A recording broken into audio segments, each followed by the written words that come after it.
आज मुझे मिले हैं ढेर सारे शहतूत यानी मलबरीज। अब इन मलबरीज से कुछ तो नया बनाया जाए, तो क्यों ना आइसक्रीम बनाई जाए। लेकिन आइसक्रीम बनाने से पहले उसका बनाना होगा कंपोट। तो चलिए, पहले हम बनाएंगे मलबरी कंपोट और उसके बाद बनाएंगे मलबरी आइसक्रीम। 3 कप शहतूत है, 1 कप चीनी इसमें डाल देते हैं।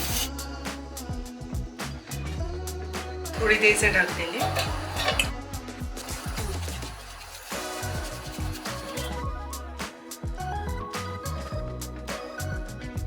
दो नींबुओं का रस मैं अपने शहतूत के कंपोट में मिक्स कर रही हूँ। इससे एक तो इसमें खट्टापन आएगा, शहतूत हमारे बिल्कुल मीठे हैं, खट्टापन नहीं है, तो इससे एक तो खट्टापन आएगा और दूसरा ये क्रिस्टलाइजेशन शुगर का इससे रुक जाएगा।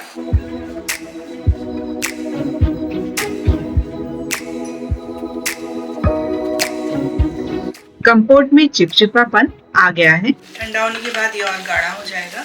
शहतूत का कंपोट हमारा तैयार हो गया है। इसे एक बोल में ट्रांसफर कर लेते हैं। और जब ये कंपोट ठंडा हो जाएगा तब हम बनाएंगे शहतूत की आइसक्रीम।